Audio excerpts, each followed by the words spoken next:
When Grandma Eleanor passed away at the age of 82, the family gathered in her old countryside house to clean out the rooms and sort her belongings. Everyone expected the usual: dusty albums, old quilts, letters, maybe a few hidden savings. But no one expected a locked door. It was near the end of the hallway, a narrow wooden door with peeling paint. Most of them assumed it was a storage closet. After all, Grandma hardly allowed anyone into that part of the house. But when Uncle Daniel found a small brass key taped under her dresser drawer, curiosity sparked through everyone. They unlocked the door, and the moment it creaked open, the entire family froze. Inside was a small, beautifully arranged children's room. Soft blue walls, tiny shelves full of toys, a crib, and drawings taped across every corner. Crayon drawings of a little boy, drawings none of the grandchildren recognized. "Who is he?" whispered Aunt Marie. On the wall, written in Grandma's shaky handwriting,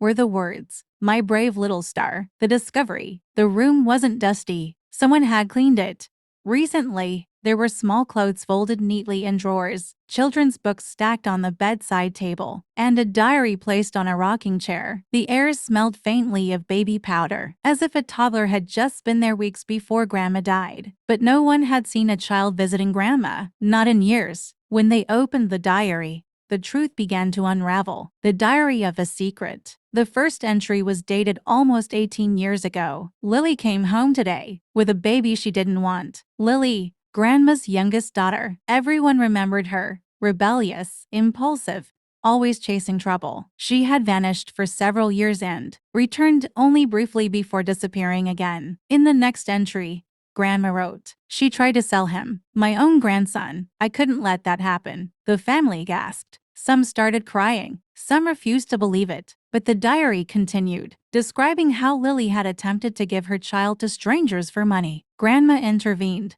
"Secretly, I told the family he was a neighbor's child. I said I was babysitting. They believed me. For 3 years.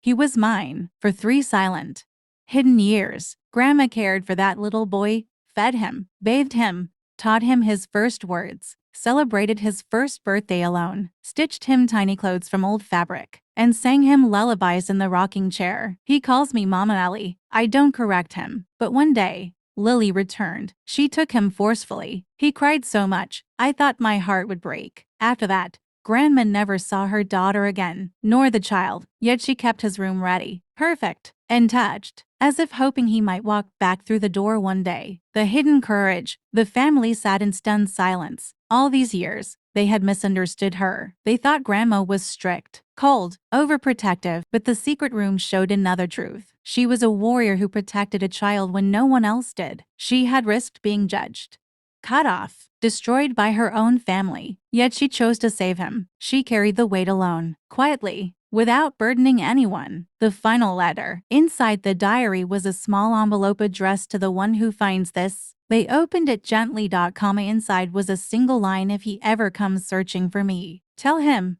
I never stopped loving you, my little star." The entire family broke down. The aftermath. No one knew where the boy was now. No one knew if he even remembered her. Maybe he had grown up thinking his grandmother abandoned him. Maybe he believed the lies his mother told. But one thing became clear: Grandma didn't just live an ordinary life. She lived a life of hidden courage, a life of protection, a life of sacrifice no one ever knew about. The family sealed the room again, leaving everything exactly as she left it, a memorial to her bravery. And somewhere in the world, a young man walked his path unaware that the greatest protector in his life had been a woman he barely remembered, a woman who saved him before he ever knew he needed saving. Subscribe for more real-life stories, and tell me where you're watching my story from.